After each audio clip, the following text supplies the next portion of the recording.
You are few, but you are a selected audience interested in cryptography, so you're very, very welcome.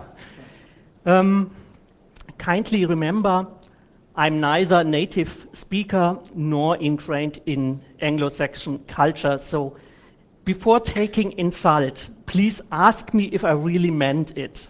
Yeah? I start with old Russian proverb. The German speakers know this as Kontrolle ist gut, Vertrauen ist gut, Kontrolle ist better. But actually that's not what it says. It says rely yet verify. And FX recently in a conference said he can't hear anything about trust anymore. He wants to talk about confidence. And I agree with him that I don't want to hear any more about trust because that is completely misleading. Yeah? Consider one department of developers giving software to another department and asking, well, do you trust us? That's completely irrelevant. We should be talking about reliance and reliability. Reliance means I rely on somebody or something, and I rely that it has specific features or that it's doing things in a specific way. And to rely, the reliability have to be proven, that is to be verified. So that should give a general note for this whole talk or perspective to look at it. I started with IT very, very early in 1979 in a school experiment. Then I continued at the University of Karlsruhe doing studies, research at the European Institute of System Security. Since 1993, I'm a self-employed security consultant. And you see some talks I have given. Yeah. So how did I come to this topic I'm talking about? When I started, IT was something really new. It was cool, but it was not widespread. Yeah? When I started, the official position was no more than 5,000 computer scientists will be needed on the whole world. So, boy, don't study computer science, you will be unemployed. Well, one thing we definitely learn from conferences like this is we will be never unemployed. Yeah? So I often did Gedankenexperiments, intellectual puzzles with IT, and one was concerned with the surroundings. My hometown is Trier, and that is situated between Eifel and Hunsrück, and that is a very lowly populated area. So it's always problematic for pupils to get public transport. The obvious idea is hitchhiking, but hitchhiking was not so good an idea at that time because there have been several incidents. So the question is it possible with this cool new toy to build a support for secured hitchhiking? That would have been the design objectives. Travel should be anonymous, if possible. Normally, it should not be possible to track people. But on the other hand, we need some kind of crime prevention and prosecution. That is, we need registration if a driver and a passenger bond for a transport, and if a person goes missing, these tracks should be opened to support police work. Further things would, of course, be to match travel opportunities and wishes, and the idea was to integrate all this in the public transport system. Consider that was in the time before public key, crypto, before mobile phones. I had a solution, but I won't show you. It would have worked, but nowadays everybody would laugh about this. So one more example. I took part in writing the school administration of the federal state I lived in. It was mostly developed by pupils. Interestingly, I came into the team because I hacked the school computer. Yeah? And I did security for this project. So there's a challenge. How do you prevent anybody later on impeaching the graduation diplomas of the pupil programmers? Because they are part of the project. The solution actually was very simple. Our headmaster, when we were granted the diplomas, stated publicly that he had calculated all the diplomas of the participants by hand, on paper. He did it not because he did not trust us. He did it to prevent impeachment of the graduates. And that is interesting because we see from these simple examples that there are much more security dimensions than only CIA, confidentiality, integrity, availability. We need, in real life, we need multilateral security. That is not some party is the trusted one. Yeah, believe us, we are the good ones. But each party has interests to defend, and we need much more security dimensions than the classical three. We need a proof of correctness. We need auditability or verifiability. We need separation of duties. Yeah? We need non-repudiation. And what is often overlooked, we need proof of volition versus error. What is a question of human interface design? Then we need privacy, and that has various sub-dimensions. I don't want to delve too deep into this.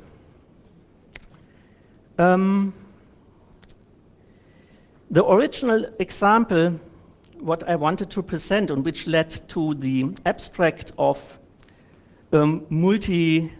multiple non-trusting parties, I can't present because it's from a customer, and I made up a new example, a fictitious example, where actually it's more about reliance and reliability.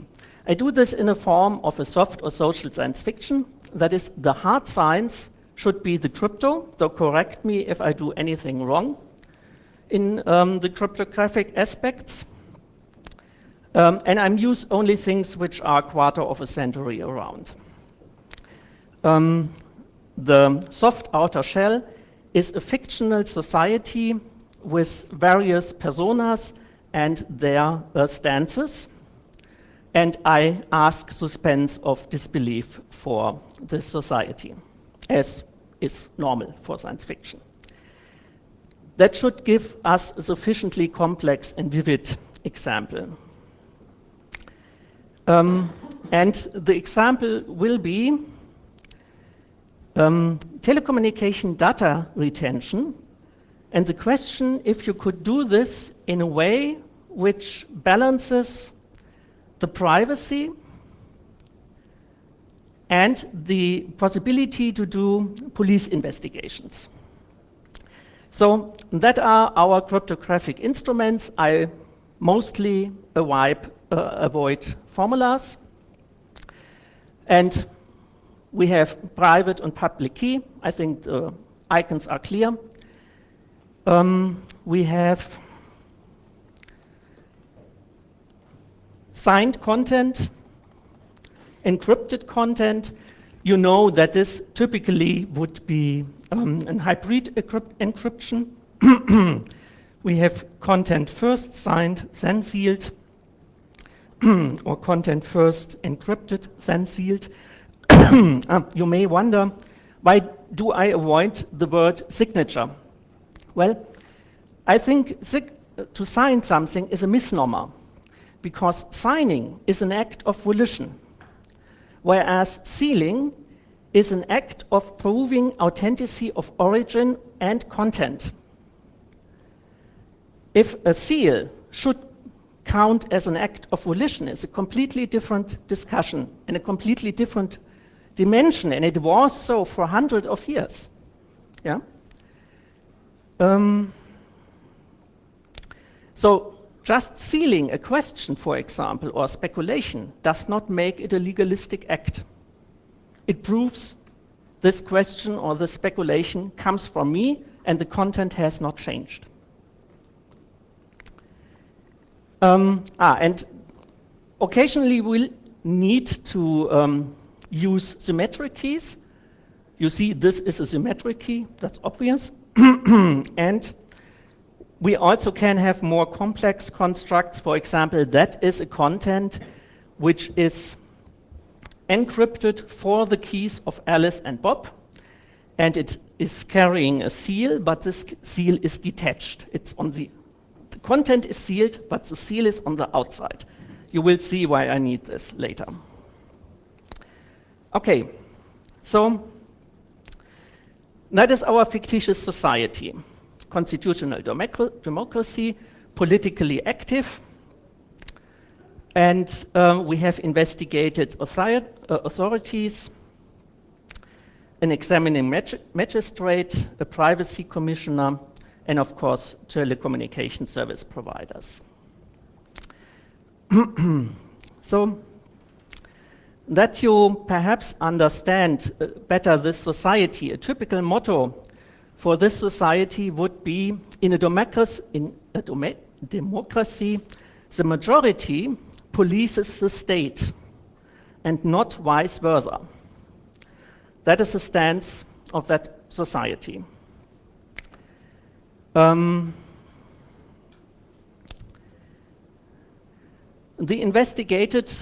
investigative authorities have an obligation, crime prevention and prosecution. That brings them in the position of conflicting interests, because they can do the one only when touching on fundamental civil rights. They have intentions. During an investigation, they have to keep tactical secrecy. They want to earn and keep public confidence. They want that their work is auditable, and they want to be able to exonerate themselves from false allegations. Yeah? They simply want to be protected against the allegation you are abusing your powers for love, int, or whatever. Similar is the examining magistrate. He has the obligation in the end to decide within the legal framework where a breach of civil rights is in order. And he has very similar interests and intentions like the investigative services. And then we have a privacy commissioner. He is an independent instance of control provided by the state, and he verifies if what the examining magistrate decides is really within the scope of law.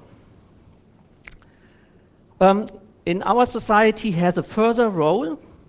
He owns a private key, which he has to destroy in specific cases to stop all further decoding of telecommunication data.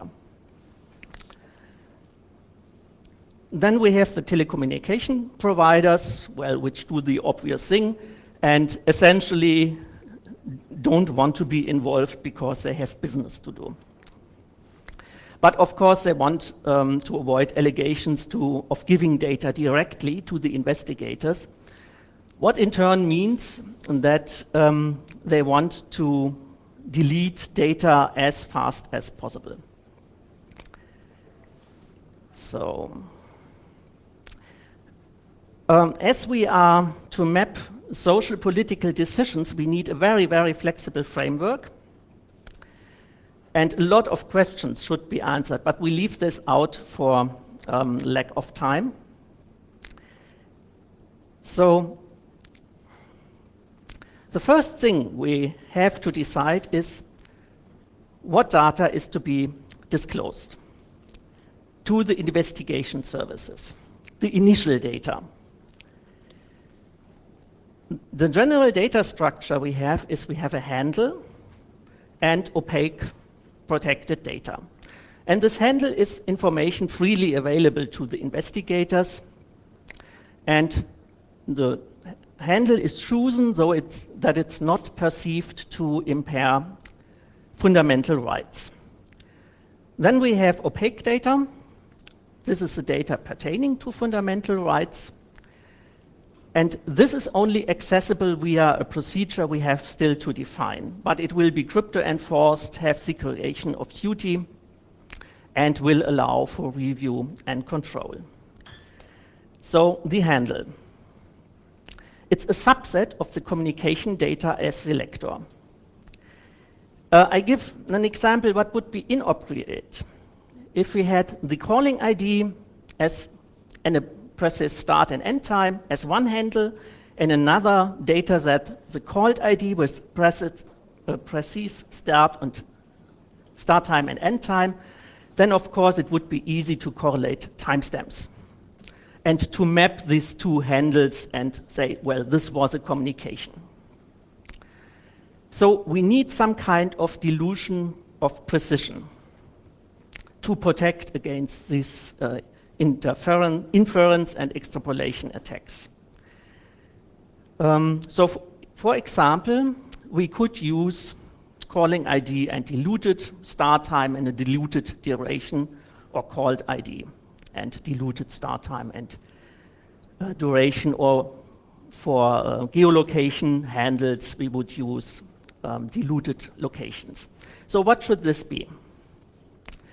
For example, a diluted start time could be floored to some time interval.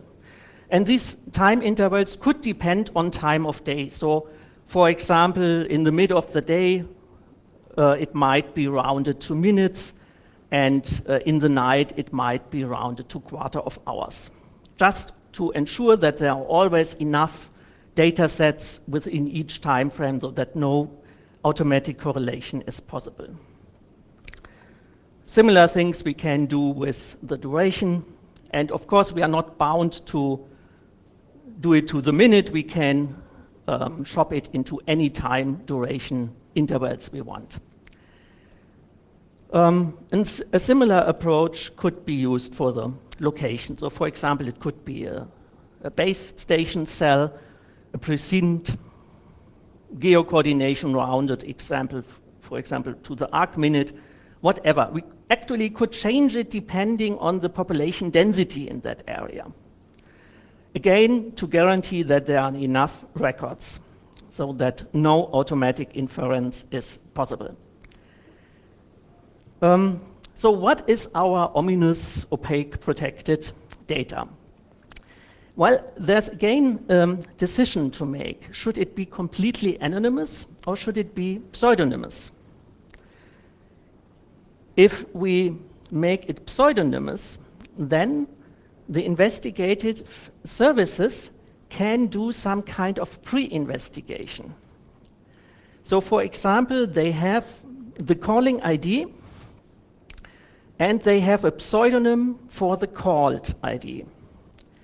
Now they can match up and, for example, select the pseudonyms which are often called and weed out those only called once, or they can select the pseudonyms called in a specific time slot and look who else, for example, called them.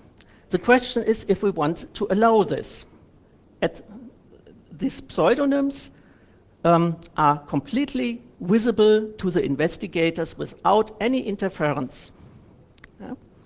So it's a question how we scope the pseudonyms. There are many ways to scope pseudonyms. Yeah? We could, for example, make them specific per contact or per contact area. Another dimension we could variate is the durability of pseudonyms. We can change them at intervals. We can say a pseudonym lives for a month, or 6 months, or a day, whatever. It's a decision, a political decision of the society. What it thinks is an adequate balance between protection of the privacy and enabling investigations. One more thing, I don't believe that telecommunication analysis of telecommunication data retention provides much prevention, but of course it helps later to analyze the structures and then to get at other people maybe preparing a second, a third attack, or to analyze the structure of thief organizations or things like that. But normally a crime will happen and lead you to a starting point of your investigation. And it's very simple to do this decrease in pseudonymity. Here is an example. We have a nonce for the interval of time and specific for the telecommunication provider, including the conversation. And we get the pseudonym by encrypting with a key the nonce of the subscriber. There's an individual nonce of a subscriber. We will see later why. So you have a rough idea how these pseudonyms work. There's more. We can choose who will see a pseudonym. So perhaps pseudonyms are not visible to the investigating services, but only to the examining magistrate. Or they see different kind of pseudonyms. Yeah. Yeah. So we have a lot of variables where we can tailor the system to what we perceive or what this society perceives as a balance between privacy and investigation capabilities.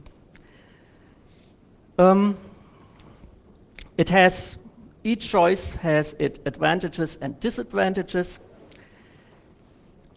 I think that slide speaks for itself. The important point is that the framework suggested accommodates the whole continuum. That's not a question of black and white. I avoid this.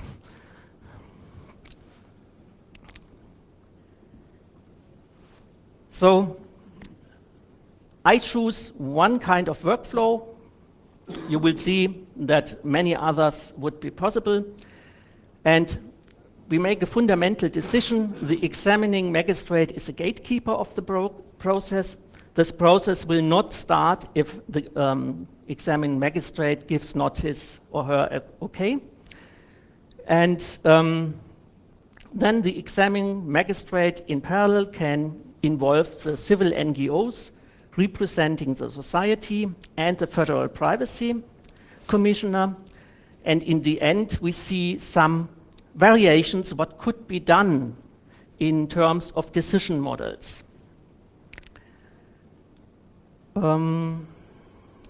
Let's start.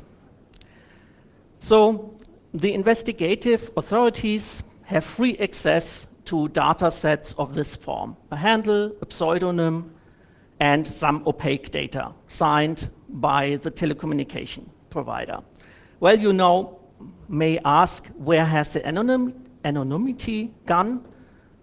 Quite simple. That's a pseudonym to null, and you have anonymity. So they can select the relevant records by handle. Eventually, they can narrow down their selections by pseudonyms and build a disclosure request. And that is a disclosure request. Within this request is a selection of all the data sets they want to disclose. And a lot of other information which is needed to help to process this request. The examining magistrate now decrypts each of these data sets, and here he has his own point of view. He might see information, for example, more significant pseudonyms, but also relevant information about caller or callee, for example, that is a medical doctor or that is a priest, which pertain to the decision by law he has to make. But the investigators don't have access to this information if the examining magistrate is not giving it out, of course. And he gets 3 more opaque data sets. Now, according law, he selects the data sets or records for disclosure. And packs a disclosure decision. And this disclosure decision, you see, is accessible both to the privacy commissioner and to the civil delegates or NGOs. And within this disclosure decision, you see a decision audit record, which is encrypted to the key of the magistrate and has a detached seal. And that will be important later. Okay, he forwards the decision to the other parties. The privacy commissioner decrypts, verifies, and then decrypts each data record which should be disclosed. He again gets independent information about the record. Again, for example, that is a medical doctor or a medical office, to be concise. And perhaps he also have pseudonyms. The point of this is that maybe the investigative services can formulate a kind of narrowing down request in, let's say, SQL or something like this, which would allow the commissioner to automatically narrow down the selection by the pseudonyms he has view of, and only he has view of. Yeah?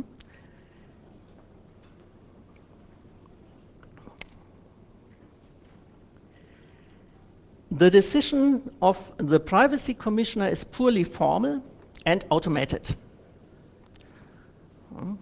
He maybe gets an algorithmic criteria from the investigators. He verifies his decision relevant infos. And depending on this infos, for example, he triggers specific watch lists. So for example, if information of a medical office has to be disclosed or of a journalist, then this case will later definitely investigated. Besides the, wie nennt man das, Stichprobe, random samples. Yeah? He will do random sample checks, but if a journalist is involved, for example, he will definitely check. And he has watch lists for this. And he might notify specific institutions and things like this. And he also, if he detects that, for example, a specific request is not validated, he has the power to request that the telecommunication provider bumps the subscriber nonce, though the pseudonym changes. Yeah? If he sees there are requests for subscribers which are not allowed, he will always bump the subscriber nonce and the pseudonym changes, though this cannot be further tracked. Then he can extract the keys of the approves record and encrypt them for the magistrate and seal it. Yeah? And of course, he can provide periodic reports for statistics. So the point is that all parties involved so far are bound by law. They have not much freedom to react to circumstances. The examining magistrate has some freedom, but of course he has a purpose to enable the investigation. So we need some party which is able to react to circumstances. The question is when. That are our delegates of civil society. They do essentially a very similar thing to the privacy commissioner. They have again decision relevant infos, and they have the individual random keys per record. We have a look at what they could do additionally later. For the moment, they are acting very similar to the privacy commissioner, purely formal and automated, to speed up the investigations. But they have own reporting criteria and own times when they report. So they can immediately raise a hand. For example, if you have some whatever gate scandal and suddenly a lot of journalist data should be disclosed, then they can raise public discussion about this. Yeah? Okay, now the examining magistrate has the two keys, they are XORed. Now he can open up the checkered opaque data set, and there he find all the connection location subscriber data signed by the telecommunication provider. This is forwarded to the investigators, and they in return clear innocent bystanders, though that their subscriber nonces could be bumped. Then the examining magistrate checks if the same subscriber is locked by another investigation. If not, he is bumping the subscriber's nonce. So that is the investigation phase. Any questions to the investigation phase? Okay. Then we come to the verification phase. After an investigation is closed, or after some period of time, the civil society or the privacy commissioner can request audit of disclosure decision. And now we see the function of this self-encrypted decision audit record. It has to be decrypted by the examining magistrate, and the detached seal keeps him honest. Yeah? Because it proves what he is decrypting now is actually, the content is actually what was given with the disclosure decision. So this can be verified. The complete procedure can be reviewed. If there are any discrepancies, they will be published and the officials impeached if they acted against the law. When that is done, it will be verified if the subscriber nonces were already bumped, and if not, the bumping or re-pseudonymization is initiated.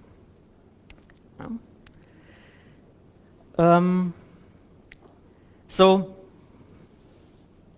everything can be done, but it's not hidden, it's always open for public verification after some time. Now we have the complete process. Any questions to this process?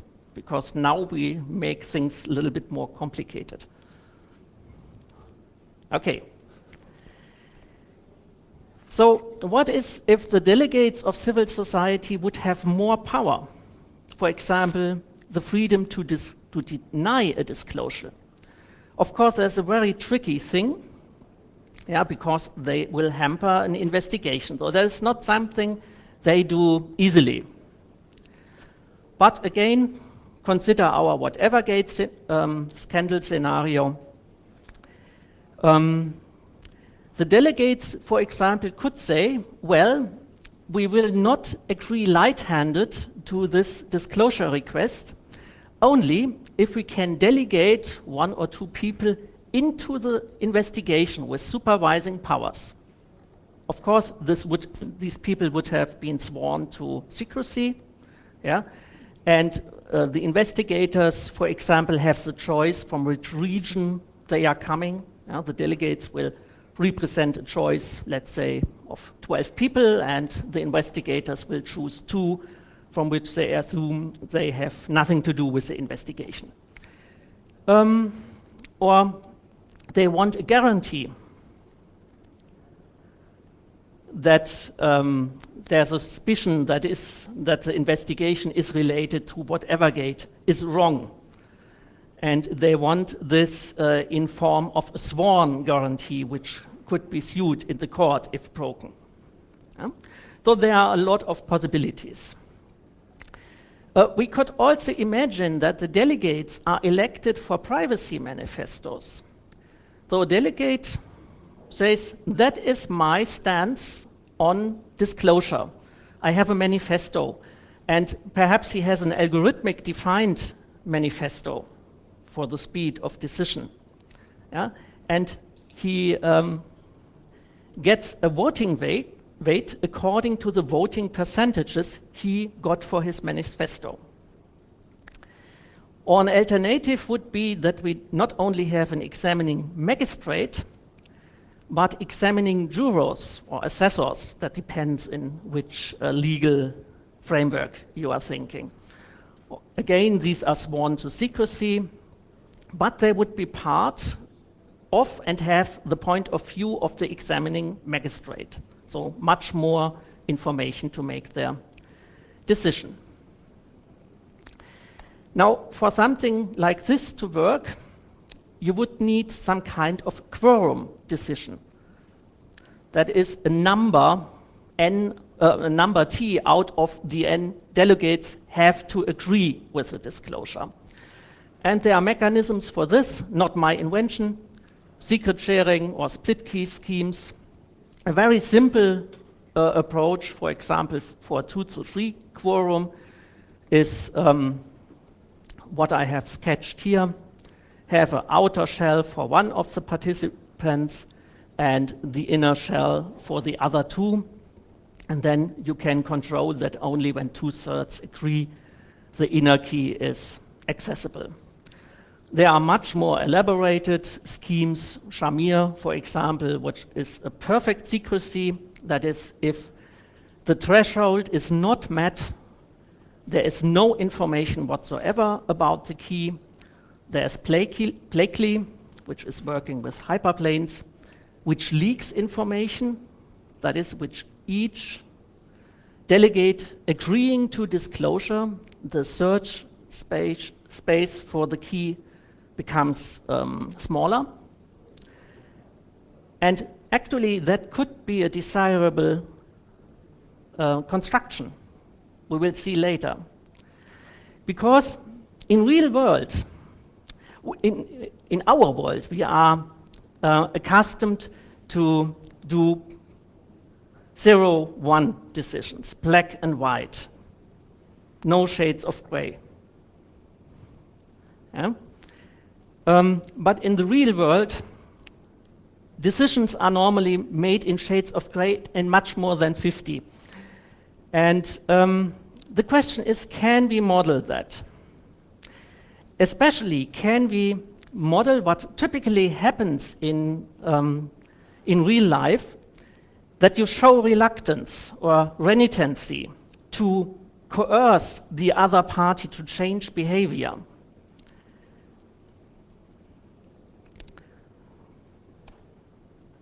So that is the idea. We take random bits. We have a key derivation function where we derive to our key.